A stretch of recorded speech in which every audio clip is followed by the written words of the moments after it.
주님 가르쳐 주신 기도로 예배를 시작하도록 하겠습니다.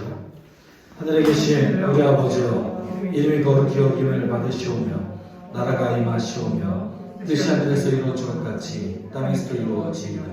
오늘날 우리에게 일용할 양식을 주시옵고 우리가 우리에게 죄 지은 자를 사하여 준 것 같이 우리 죄를 사하여 주시옵고 우리를 시험에 들게 하지 마시옵고 다만 악에서 구하시옵소서. 나라와 권세와 영광이 아버지께 영원히 쌓옵나이다. 아멘.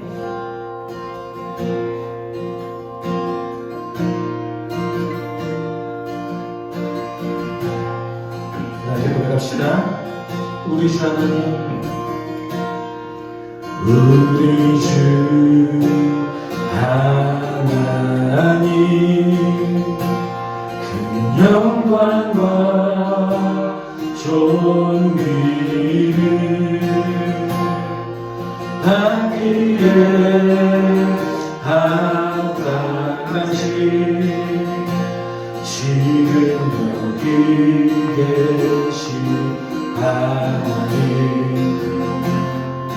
온 천지 만물을 짐을 지고 다스리는 그 권능과 능력으로 주의 말씀을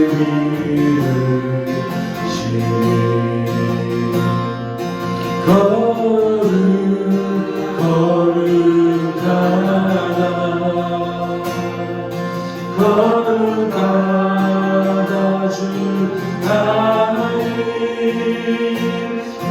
전능하시니라.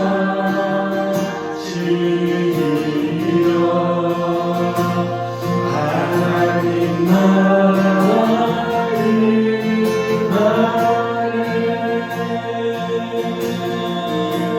주임제하실 때 주임제하실 때 모든 마음을 당대하리, 모든 권세 물러가리. 오셔서 다스리소서.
어제도 계셨고 오늘도 계시며 이제 곧 오시리라. 어제도 계셨고 오늘도 계시며 이제 곧 오시리라. 어제도 계셨고 오늘도 계시며 이제 곧 오시리라. 어제도 계셨고 오늘도 계시며 이제 곧 오시리라.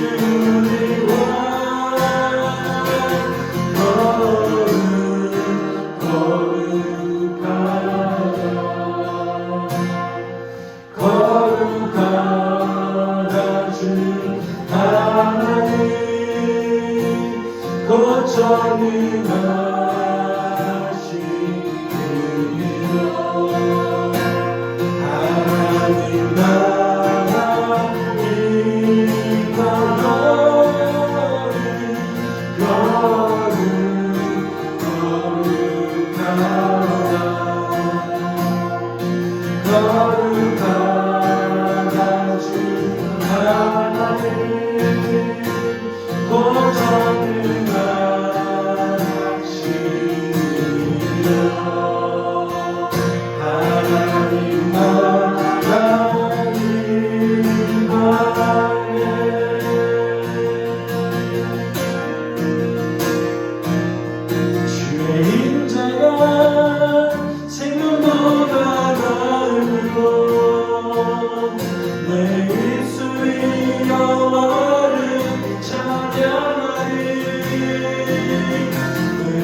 여호와는 나의 구원이시니 내가 누구를 두려워하리요.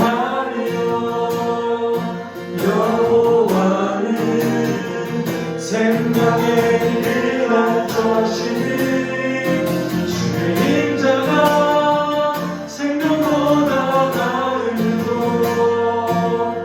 내 입술이 여호와를 찬양하리.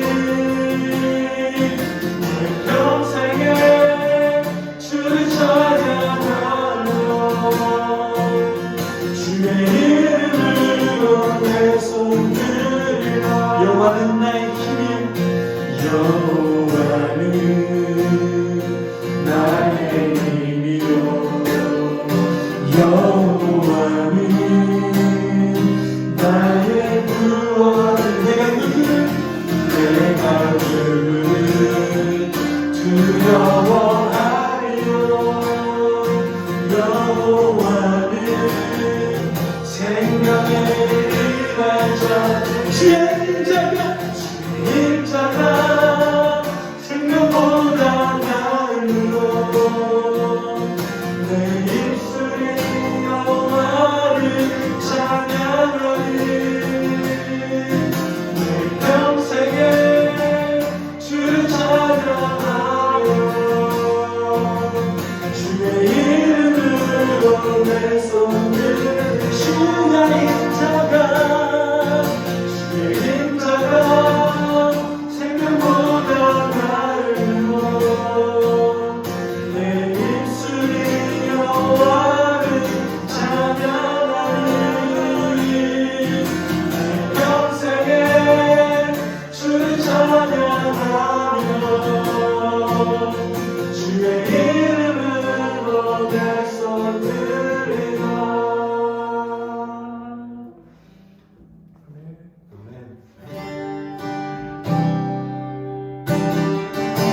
다시 한번 고백하면서 찬양하도록 하겠습니다. 온 땅의 주인 되신 주님이 우리의 이름을 아시고 우리의 상함을 돕으십니다.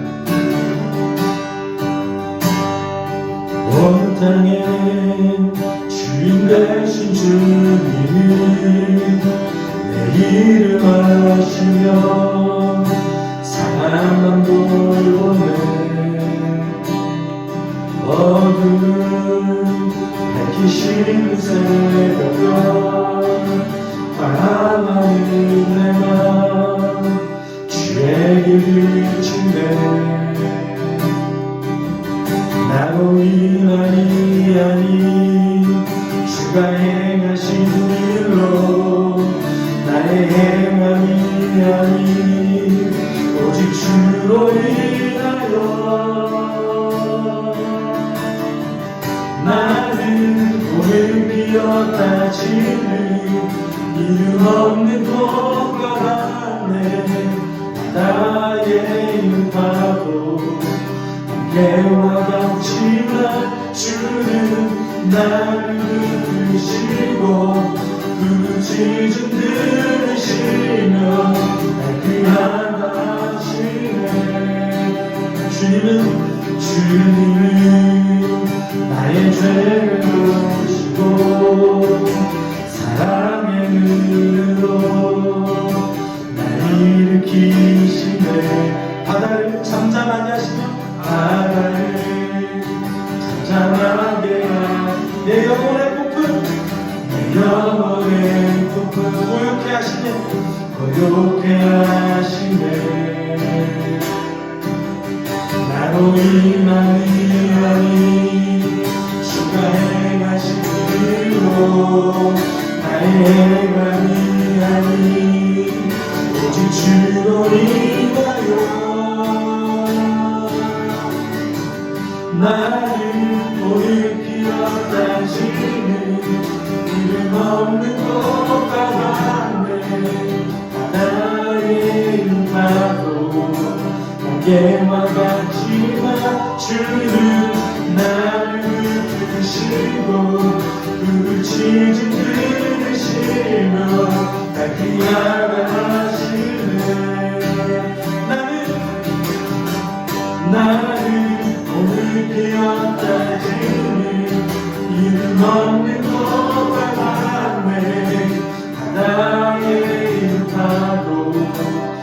해와 같지만 주는 나를 붙드시고 부르짖음 들으시며 내게 말하시네. 나는 주의 것 나오지 주의 것 나오지 주의 것 나오지 주의 것. 우리 지금 이 순간 함께 기도할 때 하나님 주님 나를 붙드시고 나의 상한 마음을 날마다 돌봐주시옵소서. 사랑의 눈으로 나를 지켜주셔서 주님이 승리하심을 내가 날마다 경험할 수 있는 우리에게 주님 도와주시옵소서. 우리 예배 가운데 함께하여 주시고 주님의 능력으로 주님의 사랑으로 나를 채워주시옵소서. 우리 기도하며 나아가겠습니다. 그런 말씀을 나누자. 하나님 기도하여 주시옵소서.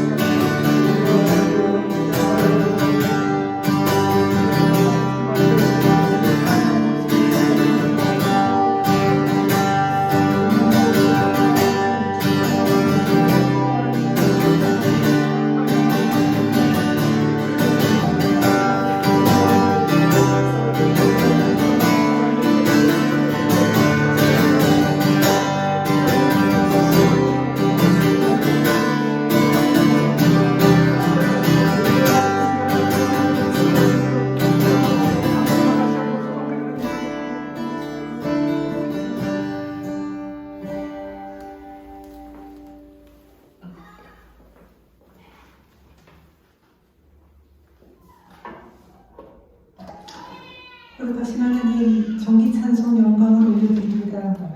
거룩하고 복된 주일 아침 사랑하는 수족교회 가족들이 함께 모여 하나님을 경배하며 예배합니다. 하나님 홀로 영광 받으시고 이 시간 우리 가운데 말씀과 성령으로 충만하게 하옵소서. 가정의 달 5월을 보내며 사랑하는 부모님과 형제들을 만나 식사도 하고 즐거운 시간을 보내게 하시니 참 감사합니다. 특별할 거 없는 소소한 일상일지라도 이것이 주님의 은총임을 기억하고 감사하는 우리 모두가 되게 하옵소서. 우리는 늘 가까이에 있기 때문에 가족의 귀중함을 모르고 소홀히 대할 때가 많았습니다. 편안하는 의미로 무례하게 행하여 마음을 상하게 했던 일들, 나와 생각이 다르다고 이해하려 하지도 않고 속으로 미워할 때가 너무 많았습니다. 주님이 모든 허물을 용서하시고 가정 안에서 또한 교회 안에서 더욱더 하나님의 사랑을 나타내고 서로를 존중하는 우리들이 되게 하옵소서. 우리 교회가 주님의 사랑 안에서 든든히 세워져가고 잃어버린 양들이 돌아와 심을 얻는 따뜻한 목장이 되길 간절히 소망합니다. 우리 교회의 모든 지체들이 주님의 말씀을 듣고 손을 행하고 사랑을 나눌 때 더욱 행복해지는 복을 경험하게 하옵소서. 오늘 목사님을 통해 주신 말씀에 성령의 기름 부으심이 임하게 하시고 각자에게 주신 은혜를 따라 가정과 학교 직장에서 하나님의 선하신 뜻을 온전히 행하며 살게 하옵소서. 우리 주 예수 그리스도의 이름으로 기도합니다. 아멘. 네, 베드로전서 3장 18절에서 22절까지의 말씀 저 오늘 함께 하도록 하겠습니다. 베드로전서 3장 18절에서 22절까지 말씀 배우겠습니다. 제가 먼저 읽을게요. 그리스도께서도 죄를 사하시려고 단 한 번 죽으셨습니다. 곧 의인이 불의한 사람을 위하여 죽으신 것입니다. 그것은 그가 육으로는 죽임을 당하시고 영으로는 살리심을 받으셔서 여러분을 하나님 앞으로 인도하시려는 것입니다. 그는 영으로 우리에 있는 영들에게도 가셔서 선포하셨습니다. 그 영들은 옛적의 노아가 방주를 지을 동안에 곧 하나님께서 아직 참고 기다리실 때에 순종하지 않던 자들을 말하는 것입니다. 그 방주에 들어가 물에서 구원받은 사람은 겨우 8사람밖에 없었습니다. 그 물은 지금 여러분을 구원하는 세례를 미리 부어주신 것입니다. 세례는 죄의 더러움을 씻어내는 것이 아니라 예수 그리스도의 부활을 힘입어서 사람 양심이 하나님께 인정하는 것입니다. 함께 읽겠습니다. 그리스도께서는 하늘로 가셔서 하나님의 오른쪽에 계시니 천사들과 권세들과 능력들이 그에게 복종하고 있습니다. 아멘. 오늘 함께 나눌 말씀은 승리하신 그리스도입니다. 사실 저희가 지난주는 선을 행하기를 원하시는 하나님, 우리의 인생 가운데서 하나님께서는 얼마나 선을 행하기를 원하시는가에 대해서 나왔어요. 그래서 보통은 선을 행할 때 그 누구도 해치지 않지만 혹시라도 선을 행하는 도중에 우리가 억울하게 고통당해야 될 때가 있다. 특별히 그 억울하게 고통당할 때가 하나님과 우리의 관계 때문에 일어나는 것이라면 마땅히 우리는 그 고통을 받아야 된다. 그리고 그것을 복으로 여겨야 된다. 라는 것이 지난주의 핵심이었습니다. 결국은 이 말이었죠. 선을 행하라. 선을 행하라 했어요. 그 선에 대한 것은 그 후에 나와요. 이후에 이제 4장, 5장에 베드로가 구체적으로 선을 행하는 것이 무엇인가에 대해서 좀 언급합니다. 그리고 오늘 본문을 이제 들어가죠. 근데 오늘 본문은 사실은 제가 한 주 동안 굉장히 씨름했던 본문이었는데 이유는 마틴 루터도 이렇게 얘기했어요. 오늘 이 본문이 18절에서 22절까지의 본문이 신약 성경에서 가장 난해하고 어려운 본문입니다. 제가 대략적으로 조금 이제 살펴봤는데 통계를 내보면 이 본문에 대한 해석의 조합이 한 180가지 정도 나와요. 이 말은 결론적으로 얘기하면 이 본문은 학자마다 다르다. 학자마다 해석이 다르고 그리고 그 해석이 달라지는 것으로 인해서 사실은 굉장히 많은 차이점을 불러일으킬 수 있을 만한 본문이에요. 예를 들어서 천주교는 오늘 이 본문, 캐톨릭 같은 경우는 이 본문을 통해서 연옥이라는 사상을 만들어냈습니다.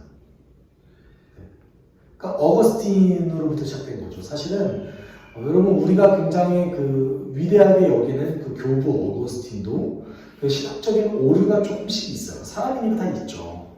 그런데 그 오류를 아주 그대로 받아들여서 그 로마 카톨릭 같은 경우는 연옥 사상을 받아들여요. 그게 오늘 본문에서 나왔어요. 그리고 이제는 대부분의 사도신경에서 생략되었지만 원래 사도신경에서는 이 구절이 있었어요. 어떤 구절이 있었냐면 예수님께서 지옥에 가셨다. 지옥에 가셔서 영들에게 선포하시고 올라오셨다. 라는 이제 구절이 사도신경에 있었는데 그것이 이제 저희가 가지고 있는 사도신경에서 생략되었죠. 혹시 그거 보신 적 있으십니까? 영어 버전에 가끔 가로치고 나오는 게 있어요.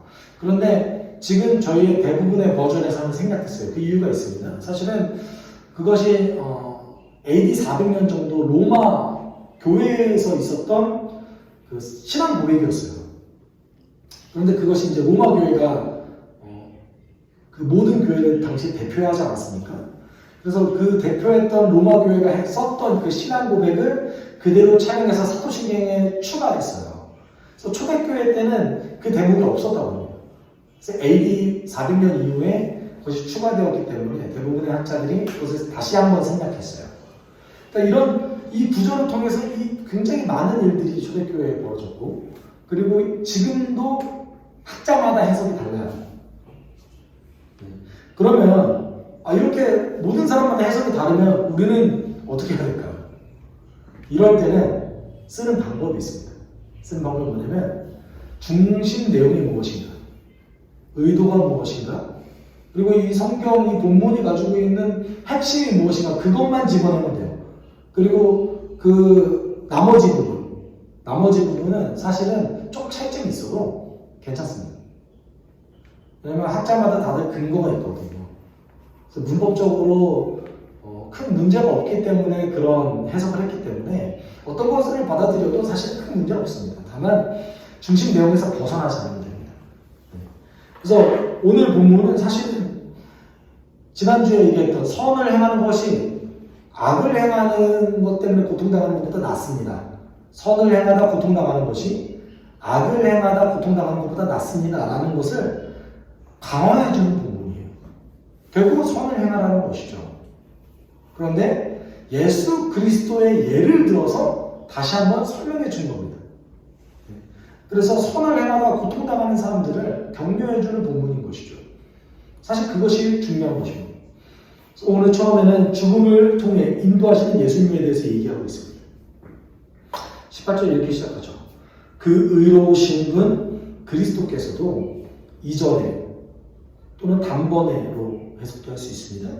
단번에 모든 사람, 불의한 사람들의 죄를 위해 고통당하셨습니다. 죽으셨습니다. 그것은 여러분을 하나님께로 인도하기 위해서였습니다. 그분은 육체의 영역에서는 죽음에 놓이셨지만 영의 영역에서는 살아계셨습니다. 라고 오늘 18절은 얘기하고 있습니다. 근데 사실 18절은 17절과 연결되는 구절이에요. 사실은 원래는 한 센텐스예요. 그런데 이제 나누어진 거죠. 그래서 이것을 조금만 더 연결해 본다면 이렇게 될 수 있어요. 좀 길죠? 그 17절인데 17절에 선한 일을 행할 때에 고통받는 게 악행으로 인해 고통당하는 것보다 낫습니다. 그러면서 이제 사실은 18절에 어떻게 연결되냐면 because 하면서 연결돼요.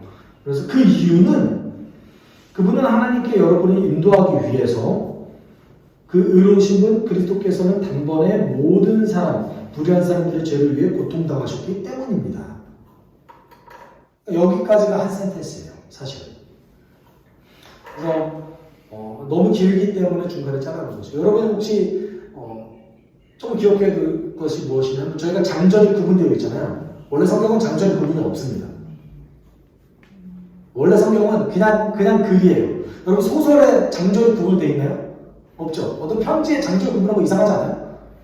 편지에 딱 썼어요. 베드로 편지에 썼는데 1장, 챕터 1, 1장 1절 이렇게 쓰지 않잖아요. 나중에 이후에 사람들이 어떤 편의에 의해서 장절을 구분해 놓은 거예요.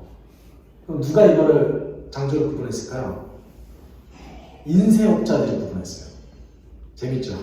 인쇄업자들이 팔아먹으려고. 이해하셨죠? 네. 그럼 편하잖아요. 인쇄업자들이 장절을 구분해 놓으면 편하잖아요. 그 편의를 위해서 구분해 놓은 것을 저희가 받아들인 겁니다. 그래서 이것이 가끔은 문법적으로 안 맞을 때가 되게 많아요. 한 센텐스가 아닌 경우도 많고, 하지만 대체적으로는 맞는데, 이게 헬라어나 히브리어를 딱 봤을 때 연결되는 건데 나눠져 있고, 또는 여기가 같은 챕터여야 되는데 다른 챕터로 가 있고 이런 경우가 많습니다. 네. 그래서 17절, 18절은 사실 연결되어 있어요. 이렇게 연결되어 있는데, 그럼 여기서 맞는 거죠. 처음에 17절에서 선을 행하다 고통당하는 것이 낫습니다. 그 이유는 예수께서 선을 행하다 고통당하셨기 때문입니다. 라고 얘기하는 거죠. 그렇게 얘기하고 있는 거예요. 그런데 여기서 중요한 것은 베드로전서 2장 19절 25절에서 예수님이 그리스도인의 모범이라고 얘기했는데 여기서도 동일하게 예수님이 우리의 모범이라고 얘기하는 거죠. 간접적으로. 그런데 여기서 죄를 위해 고통당하셨습니다. 우리들의 죄를 위해라고 얘기하고 있어요.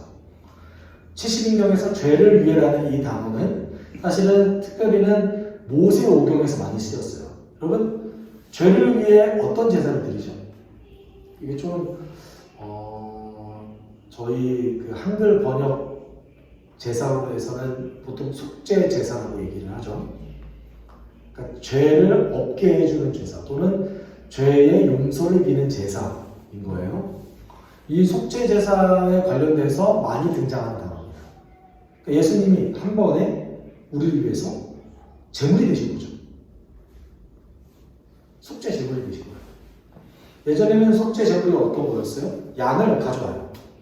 근데 양만은 아닙니다. 그 사람이 가지고 있는 재산에 따라서 그 제물이 달라져요. 제가 엄청 가난해요. 그러면 비둘기 잡아와서 바치는 거예요. 그리고 왕이에요. 그럼 뭐 바칠까요? 소 바치는 거죠. 소. 좀 살만해요. 그럼 양을 바치는 거예요. 좀 더 살만해요. 그럼 염소 바쳐요. 이렇듯이 자신의 경제적 수준에 따라서 그 속죄 제물이 결정됩니다. 그러면 그 속죄 제물을 가져와서 본인이 스스로 제사장이 해주는 게 아니에요. 본인이 스스로 그걸 바로 태우면 안 되잖아요. 다 필요 없는 거를 다 발라내요. 그러니까 우리를 따지면 발골을 하는 거죠. 뼈를 발라내고 그리고 또 뭐를 발라내야 될까요? 저희 같았으면 내장탕 해먹는데 네. 내장을 발라내고 안에 있는 그 찌꺼기들을 다 발라내고 가죽 벗겨내고 그렇죠? 그걸 다 벗겨낸 다음에 태울 수 있는 것들 정말 먹을 수 있는 거예요. 그러니까 먹을 수 있는 것들만 그 제단에 가져가요. 제단에 가져가면 그 제사장이 이제 그것을 태우는 겁니다. 그냥 태우는 거 아니에요. 성전에 있는 불을 가져와서 태워요. 왜냐면 그 불은 영원히 꺼지지 않거든요. 계속 불이 피어나요. 그거를 이제 가져와서 제사를 드리는 거예요. 특별히 속죄제는 대부분 모든 속죄제는 번제인데 하나도 남김없이 다 태워야 돼요. 보통은 좀 남깁니다. 보통은 좀 남겨요. 남겨서 일정 부분은 태우고 일정 부분은 먹는 거예요. 같이 나눠서 먹어요. 그런데 다 태워드리는 거죠.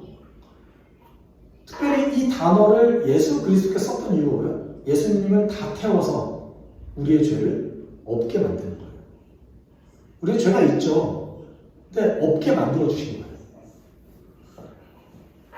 예수님이 이런 것을 위해서 죽으셨어요.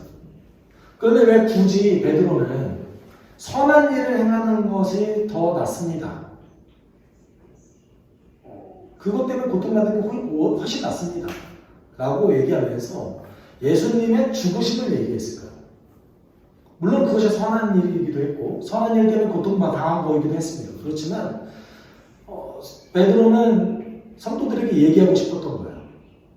두 가지 시사점이 있는데 첫 번째는 선한 일을 행하다가 받는 고통은 때로는 죽음으로 이어질 수도 있다. 를 처음 얘기한 겁니다. 베드로가 성도들에게 얘기한 거죠. 그리고 두 번째는 하나님께서는 그 죽음조차도 이용하신다. 라는 거예요. 하나님께서 우리의 삶을 통해서 다른 사람을 구원하시죠. 다른 사람을 살려주십니다. 그런데 여러분 성경에 기록된 전도의 방법들 또는 성경에 기록된 복음이 전파되는 과정을 봤을 때 그 방법들이라는 것이 사실은 좀 굉장히 어리석은 방법들이에요.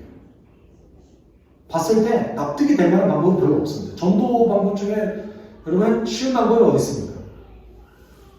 그렇죠? 그래서 바울이 이렇게 고백했어요.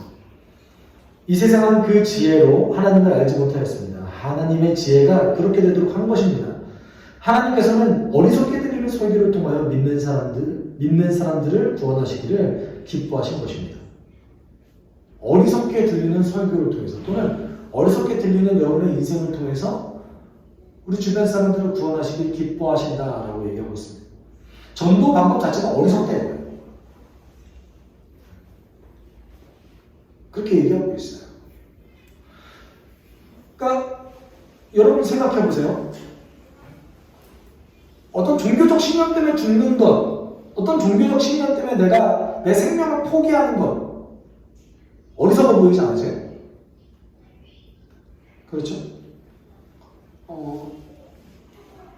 여러분 기독교 외에도 순교자들이 있잖아요. 타 종교마다 다 순교자들이 있어요. 그렇죠? 여러분 한국에 종교 때문에 죽어도 물론 많이 있겠죠. 그 기록된 사람 중에서는 신라의 불교를 전하다가 죽은 사람이 있었죠. 그렇죠? 기록된 사람 중에 종교 때문에, 종교적 신념 때문에 죽은 사람이 그 사람이 최초일 거예요. 우리의 눈으로 봤을 때 그 사람이 어리석어 보이지 않으세요? 그렇죠. 종교적 신념 때문에 지금도 테러리스트들도 굉장히 많이 있잖아요. 그리고 힌두교에서도 종교적 신념 때문에 죽는 사람이 많이 있습니다. 어리석어 보이죠. 세상 사람들을 봤을 때 기독교도 마찬가지예요. 그 종교적 신념으로 예수 때문에 죽는 사람들이 어리석어 보이죠. 하지만 하나님께서 그걸 이용하신다는 겁니다. 베드로전서의 가장 핵심되는 그 내용이 뭐예요? 어리석어 보이는 우리의 삶을 하나님께서 이용하신다. 우리는 하나님의 선교의 도구이다. 이거죠. 이겁니다.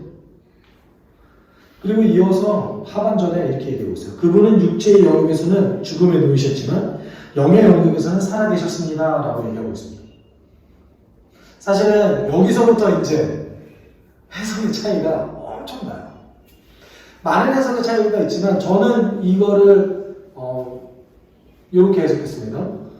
사실은 많은 전통적인 해석은 육체 영역에서는 죽음에 누이셨지만 여기서는 이제 십자가를 얘기하죠.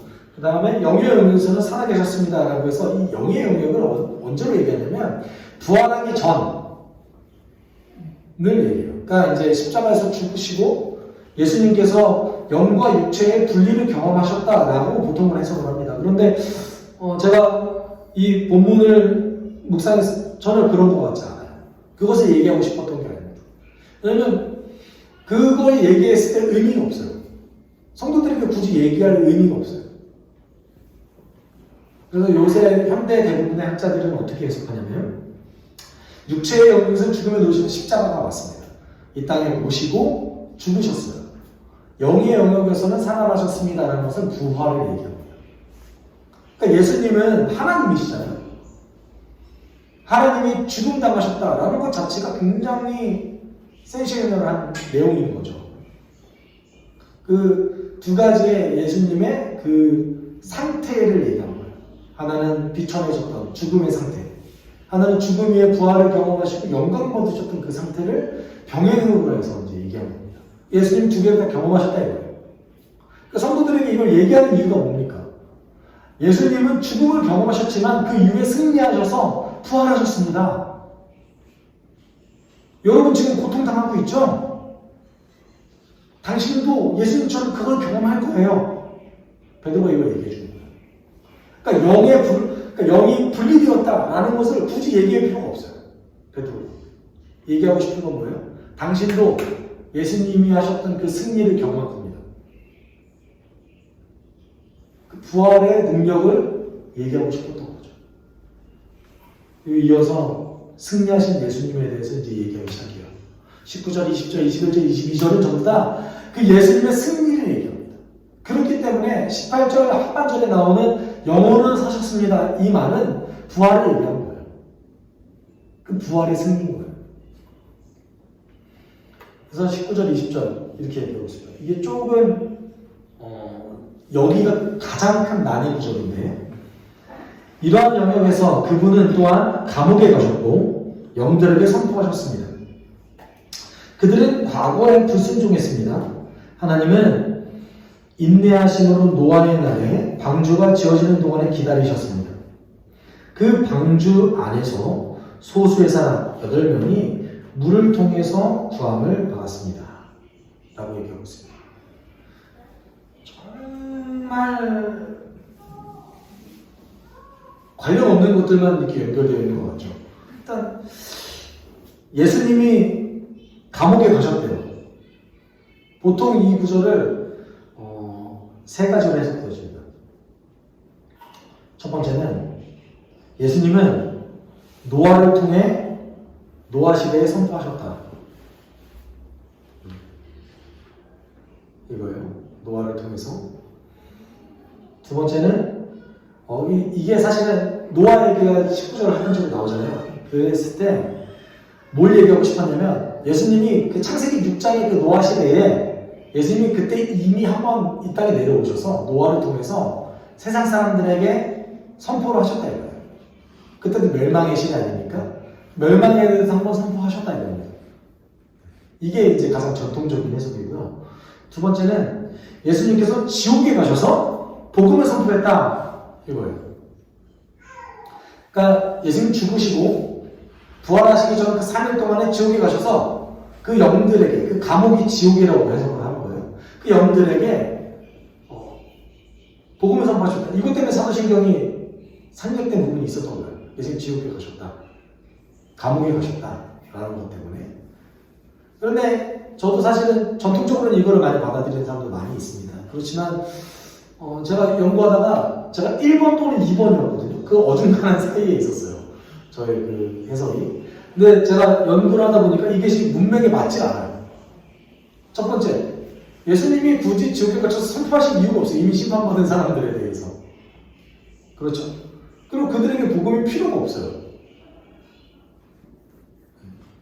두 번째, 그러면 지옥에 있는 악한 영들, 이미 심판을 받아서 악해진 영들에 대해서 복음이 필요가 없어요. 그렇죠? 복음은 구원을 받을 사람들에게 필요한 거죠. 그 베드로도 굳이 이것을 기록해 놓을 필요성이 없습니다. 저는 그래서 세 번째 해석을 받아들이는데, 예수의 승리를 노아의 스토리를 통해서 말하는 것이다. 그러니까 예수님의 승리하심에 대해서 얘기하기 위해서 그 노아 이야기를 꺼낸 것이다 입니다. 그런데 납득이 안 되는 거잖아요. 왜 굳이 노아 얘기를 꺼낼까? 이게 저도 좀 의문이었어요. 그래서 정말 열심히 이런저런 자료를 찾아봤더니 그럴 필요성을 느꼈습니다. 우리가 이제 베드로가 한번 대봐야겠다. 베드로가 이것을 쓴 이유가 있을 거 아니에요. 그리고 우리가 그 베드로 시대의 그 수신자, 아시아에 살고 있는 그리스도인이 좀 돼보자. 그러기 위해서 우리는 요걸 한번 공부할 수 있어요. 뭐라고 써있죠? 보이시나요? 안 써있어요. 아무것도 안 나오나요? 그냥 그렇죠. The Book of Enoch. 그래서 에녹서입니다. 에녹서. 에녹서가 성경이 아니에요. 성경이 아닌데 사실은 누가 썼는지 몰라요. 아무도 몰라요. 아무도 모르는데 전승에 따르면 에녹이 썼다고 얘기해요. 하지만 저는 받아들이진 않습니다. 그래서 중요한 것은 당시 1세기 유대인들이 이 책을 굉장히 중요하게 여겼다는 거예요. 이유가 있어요. 에녹서의 중심 내용은 율법에 순종한 아브라함에 대해서 얘기하기 때문이에요. 그러니까 율법이 모세 시대에 주어졌는데 아브라함 시대에는 율법이 없었어요. 그런데 그 율법주의를 강화하기 위해서, 율법의 절대성을 강화하기 위해서 이 에녹서는 뭘 얘기하냐면, 이미 율법이 주어지기 전에도 아브라함은 율법을 알았고 그 율법을 순종했다. 바울은 반대로 얘기하죠. 바울은 아브라함 율법 몰랐다.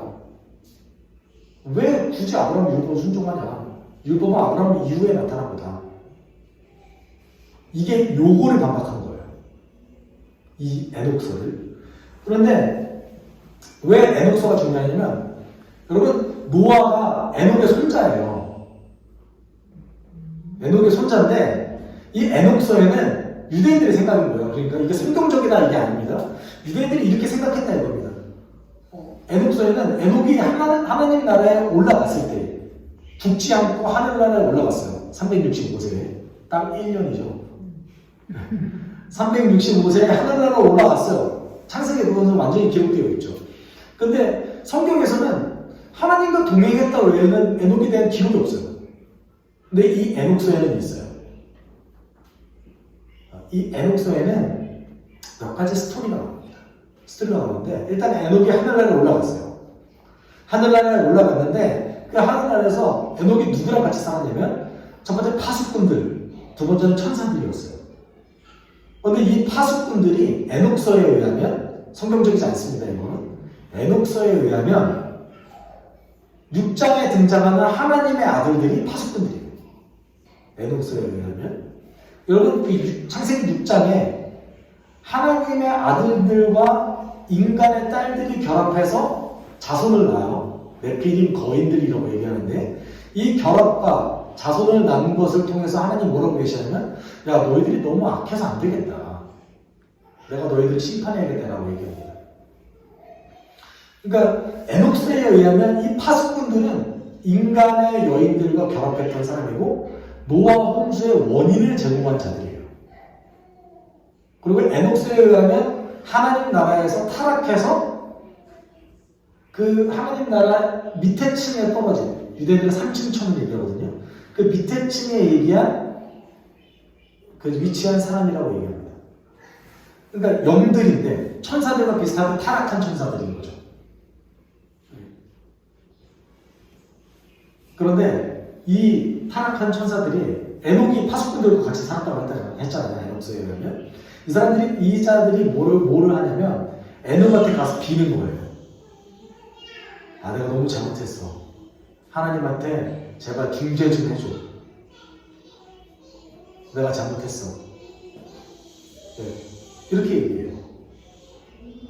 이랬을 때 에녹이 뭐라고 대답했을까요? 1번 중재했다, 중재 안 했다. 중재를 안 했어요. 에녹이 중재를 안 하고 하나님의 메시지는 그대로 전달했습니다. 하나님 뭐라고 얘기하셨냐면 너희 때문에 이렇게 심판이 일어나는데 뭘 너희들을 용서해? 안 돼. 너희들은 영원히 고통당할 거야. 너희들은 이제 앞으로 이 하늘나라에서도 있을 수 없어. 쫓겨나게 될 거야. 그래서 그들이 쫓겨난 곳이 어딜까요? 이 땅이에요. 그 파수꾼들, 악한 영들이 쫓겨난 땅이 어디냐면 이 땅이에요. 유대인들 전승이에요, 이게. 이 땅에 파수꾼들이 쫓겨난 거예요. 근데 악한 영들이잖아요. 그들이 그럼 뭘 할까요? 이 땅에서 지금 현재. 악한 짓을 하는 거죠. 그래서 유대인들의 생각에는 그 노아 시대의 그 심판의 원인이 되었던 그들이 이 땅에 내려와서 지금 악함의 원인이 된다.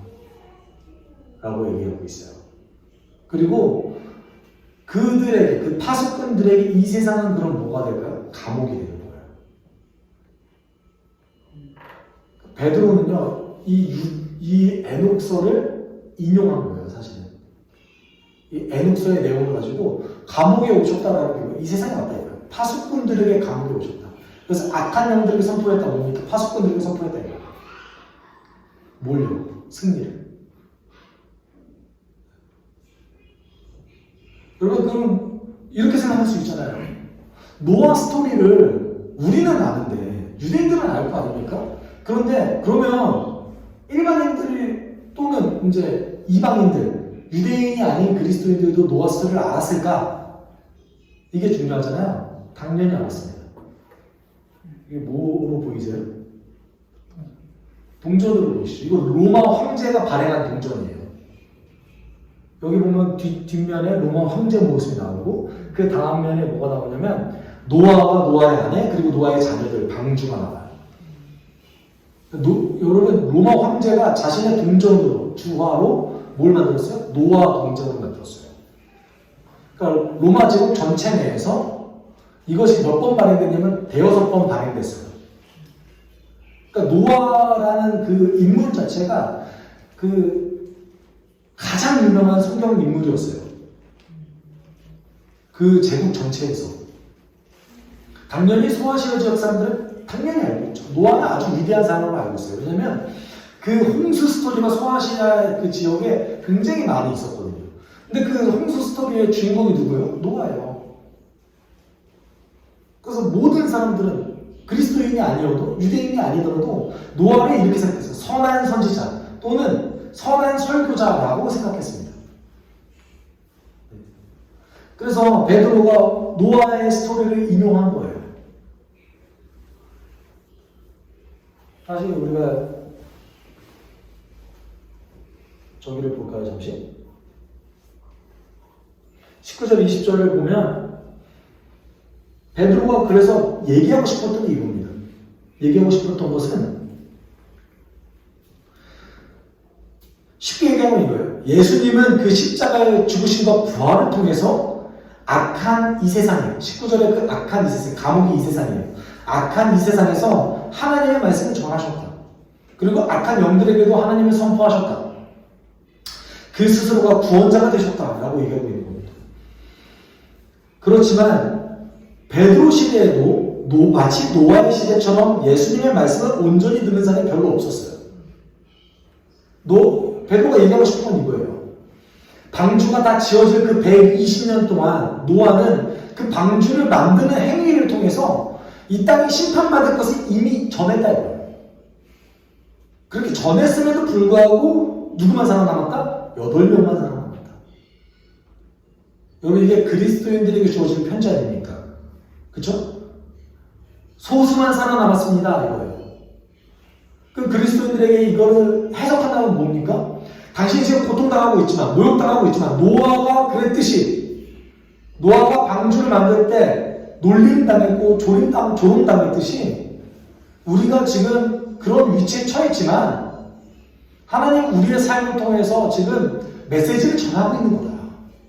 심판의 메시지를 전하고 있는 거다. 그리고 결론적으로는 하나님이 최후 심판의 날에, 물론 그때까지 인내하시겠지만 최후 심판 날에 소수만이 예수를 믿을 것이다 라고 얘기하고 있는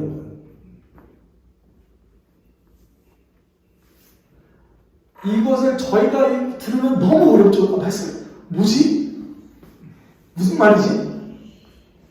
중요한 것은 베드로 시대에는 이게 그렇게 어려웠다는 게 아니에요.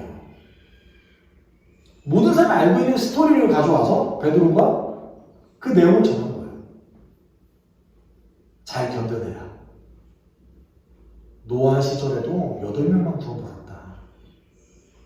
지금 너희들은 많은 사람들이 너희를 공격한다고 해서 너희들이 패배자가 아니다. 예수를 믿는 그 소수만이 결론적으로는 구원받을 것이다. 살아날 것이다. 라고 얘기하고 있는 거예요. 그리고 이어서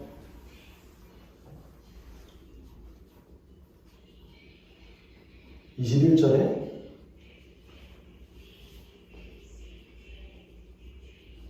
이렇게 읽고 있습니다. 이 홍수는 또한 지금 여러분을 구원하는 세례를 상징합니다. 그 세례는 육체의 더러움을 씻어버리는 것이 아니라 예수 그리스도의 부활을 통해 선한 양심의 서약을 하나님께 드리는 것입니다. 베드로는 노아의 홍수가 마치 지금 우리가 받는 세례와 같다고 얘기하고 있습니다. 여러분, 세례라는 것은 무엇이에요? 뒤에 나오죠?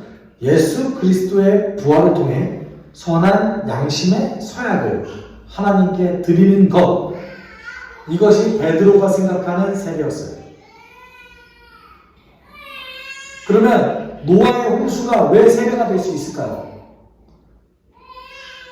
그러면 노아의 방주를 만드는 것 자체가 노아에게는 세례였다 이거예요. 그 선한 양심을 하나님께 드리고 있는 거죠. 왜냐하면 120년 동안 뻘짓한 거거든요. 산에 가가지고 배를 120년 동안 만든다고 생각해보세요. 그것도 온 가족이. 얼마나 힘들겠어요. 이것이 세례와 같다라는 거예요. 단순히 이 세례는 단순히 우리의 그 물로서 모든 더러움을 씻어버리는 것이 아니라 선한 양심의 고백을 하나님께 드리는 것이었던 거죠. 그렇다면 반대로 이것을 다르게 받아들였던 사람들에게는 이것은 심판의 메시지입니다. 그리고 마지막으로 선포하죠. 그분은 하늘에 가셔서 하나님의 오른편에 계십니다. 그리고 천사들과 권위들, 능력들이 그에게 복종합니다. 라고 얘기하고 있습니다. 그러니까 18절부터 22절까지 베드로가 하고 싶은 가장 중심 내용은 뭡니까? 예수님 승리하셨습니다. 예수님 승리하셨습니다. 많은 사람들이 예수님을 그냥 범죄자로 취급하지만 베드로에게 있어서 예수님은 승리자였어요. 베드로에게 있어서 예수님은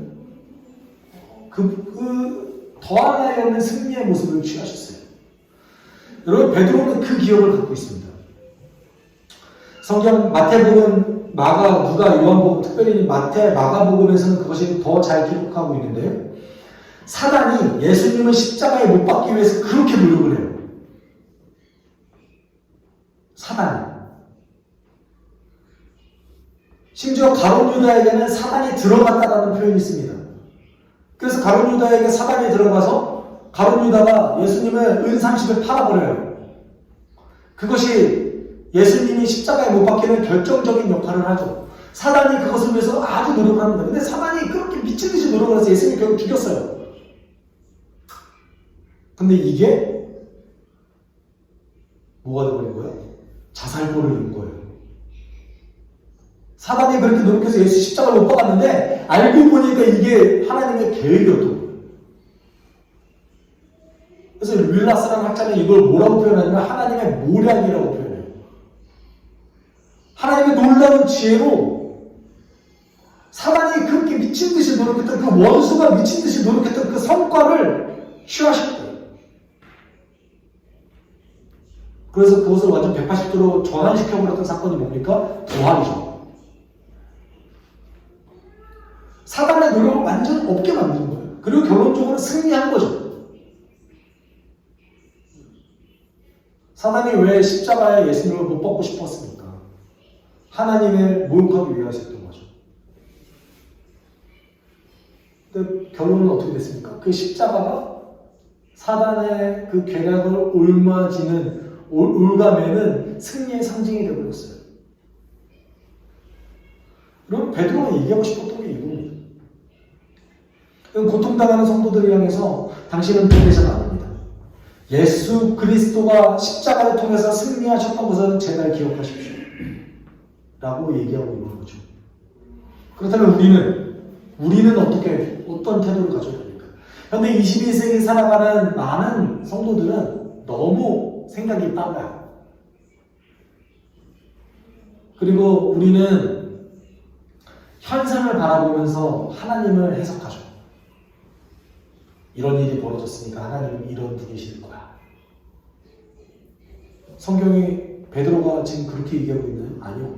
베드로가 처했던 그 상황은 지금보다 더 절망적이었어요. 하나님이 정말 계시는가라고 질문을 던질 수 있을 만큼 절망적이었어요. 그때 베드로가 했던 얘기는 뭡니까? 지금 너가 처해져 있는 상황이 중요한 것이 아니라 하나님이 이미 승리하셨다는 것, 예수가 이미 모든 승리를 취하셨다는 것이 더 중요하다. 왜냐하면 이게 논리적으로 납득은 안 되지만 너가 이미 예수 믿지 않냐. 베드로의 경험이었던 거예요. 십자가와 부활을 본인이 경험하고 예수님 정말 모든 승리를 이루셨구나. 그 다음부터 베드로에게 있어서는 지금 일어나는 일들이 중요한 게 아닙니다. 여러분 예수님처럼 우리가 해석했을 때 예수님처럼 비참하게 사셨던 분은 어디 있습니까? 30년을 목수로 딱 빠지게 일했고 그 이후에 3년을 집도 없이 또 돌아다니셨고 그리고 결국은 자신이 정말 사랑했던 그 사람들에게 배신당해서 십자가에 못 박혀 죽으셨지 않습니까? 이것만큼 비참한 인생이 없는 거죠. 우리가 주어진 눈앞에 있는 현실만 놓고 봤을 때는 하나님 믿을 수 없어요. 베드로가 보고 싶었던 건 뭐예요? 현실을 보지 말고 하나님이 승리하셨다는 것을 기억해라. 너희들은 패배자가 아니고 너희들은 이미 승리자이다. 지금 우리가 가져야 되는 태도도 그런 것이죠. 여러분 과학의 어떤 기사 이런 거 잘 찾지 마세요. 보면 볼수록 여러분 우울해지실 겁니다. 좋은 기사가 나올 리도 없어요. 이 나라가 점점 예수 믿기 어려워지고 있다고요? 저는 그렇게 생각하지 않아요. 또 그것 때문에 하나님이 교회의 어떤 역사심 또는 교회 하나님의 그 일하심이 달라질 거라고 생각하지 않습니다. 하나님은 사단의 그 계략조차도 이용하셨어요.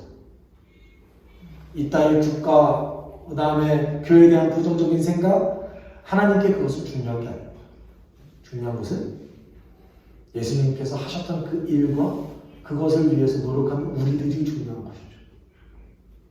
우리가 함께 지금 이 순간 기도할 때는 이것을 위해서 그렇기 때문에 우리가 날마다 기도해요. 하나님, 저에게 눈앞에 보이는 현실은 보이지 않게 해주고 하나님의 놀라운 계획을 소망하고 기다리게 해주는 저희를 도와주십시오. 눈앞에 보이는 것만 집중하는 것이 아니라 하나님 내 인생 가운데서 무엇을 행하실지 기대하게 주님 도와주십시오. 여러분 그것이 중요한 것이에요. 지금 이 순간에 저에게 그런 기대할 수 있는 능력과 힘을 주십시오 라고 함께 기도하도록 하겠습니다.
사랑이 많으신 하나님 아버지, 우리의 눈앞에 있는 현실을 주목했을 때 우리는 하나님의 그 승리하심을 온전히 알아나갈 수 없습니다.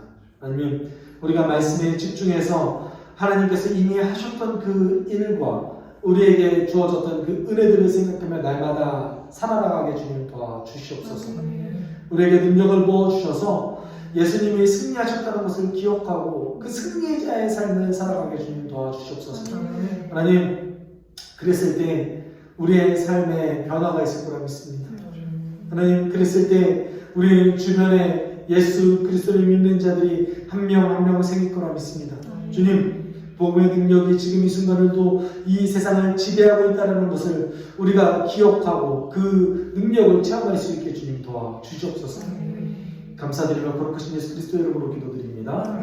주 예수 그리스도의 은혜와 하나님의 사랑과 성령의 교통하심이 복음의 능력을 믿는 우리 성도들 위에 영원토록 함께 있을지어다. 아멘.